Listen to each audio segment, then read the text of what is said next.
kita nak buat perubahan ke apa tahu baru ni, saya nak suruh dia buat balik perkataan ni nak suruh mudah ingat. Perkataannya ialah mudah aja, KITA, kita.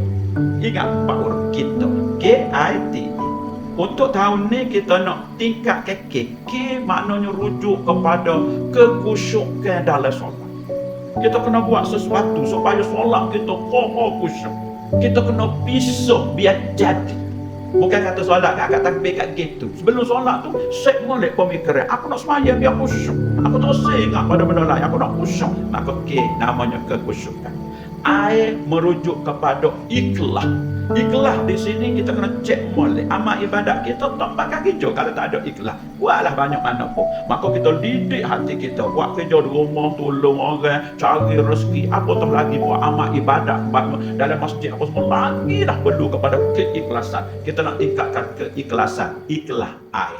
I juga merujuk kepada ilmu. Kita nak tingkatkan ilmu pada tahun ni. Sekala time-time ngorik tekak gaji kita dengar kuliah. Lah ni duduk dah. Kita atur molek jadual kita. Lepas ngorik cokor duduk dengar kuliah. Kalau patut bawa kitab, patut catat. Nak buat baru buat. So lagi ialah istiqamah. Istiqamah maknanya berterusan benda yang kita buat. Dan satu laginya ialah juga kita rujuk kepada kita kecil tadi. Infak. Banyak benda kita kena buat. Beres. Nak buat tu pula kena T. KIT. T ialah tekung. Tekung di sini merujuk kepada kita buat sungguh satu-satu benda. Sembahyang, nak hari sembahyang dengan sungguh. Baca Quran dengan sungguh. Buat amal ibadat lain pun dengan sungguh. Dan untuk menjaya kesungguh ni, kita kena rajak pada diri kita. Aku kena buat sungguh benda ni. Aku kena atur sungguh benda ni. Dan kalau minggu lepas, aku guna satu istilah sungguh, iaitu masuk giadaba. Ingat tak tahu apa? Minggu lepas masuk giadaba. Maka aku nak tambah lagi istilah hari ni. Sungguh ni dia kena pakti.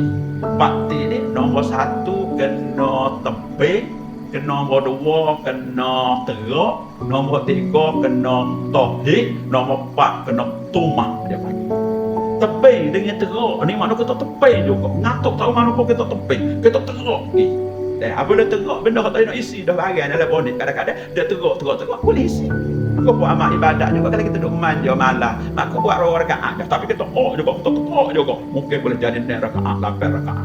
Perasaan kita juga saya nak pergi meeting. Tapi kita juga kita teruk juga. Untuk saya 10 jam. Nak pergi 5 ke 10. 5 10 kita teruk.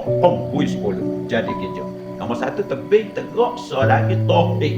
Tauhid ini tawakal. Tawakal ala Allah yang tinggi kita kepada Allah. Dan last sekali kena tumah. Tumah ni bahasa Kelantan kita adalah tumah. Maknanya kena tumah. Ngaji biar tumah. Ngaji Quran biar sungguh. Belajar biar tumah. Tu bokok duduk baca. Tu bokok duduk belajar belajar. Tu dia panggil tumah. Baru ni apa jumpa 2 program minggu ni. Kedua-dua program orang tua ngaji Quran, kumpulan ngaji Quran. Walaupun umur 60-70 tahun, mereka sedang ngaji Iqra 1 adik kakak sekalian. Iqra 1 walaupun tua. Tak apa. Walaupun Iqra 1 asalkan nak ngaji. Kalau tak sianya dia rasa pandai dengan gitu. Maknanya kena buang malu.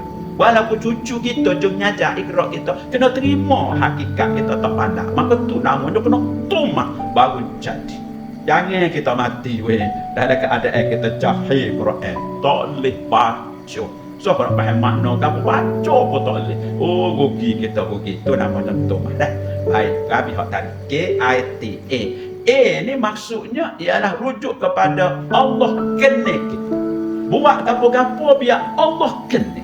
Kiralah kok mana-mana pun. Cara pergaulan kita dalam rumah tangga dengan jiran, dengan sama berjemaah, berkasih sayang, buat kerja molek, tolong binatang, mungkin ada manusia kita tolong, binatang kita tolong, simpati kepada orang lain, siang tengok orang susah. Semua benda-benda tu ialah benda-benda yang Tuhan kena. Jadi kita cari sebanyak mungkin benda dalam hidup ni, kita buat ya benda yang Tuhan kena. Apabila Tuhan kena, Tuhan beri apa? Nombor 1 Tuhan beri apabila kena, Tuhan berinya mardatillah. Tuhan redha kepada kita. Nombor dua, kalau dia Tuhan kena, Tuhan beri maghfirah, keampunan kepada kita. Desa lagi apabila Tuhan kena, Tuhan beri barakatillah, Tuhan beri keberkatan kepada kita. Apabila ada tiga benda ni, maka hidup kita di bawah rahmat Allah. Apabila hidup di bawah rahmat Allah di dunia, maka di akhirat insya Allah juga akan dapat rahmat Allah. Rahmat di dunia dapat benda sana, rahmat di akhirat namanya syurga.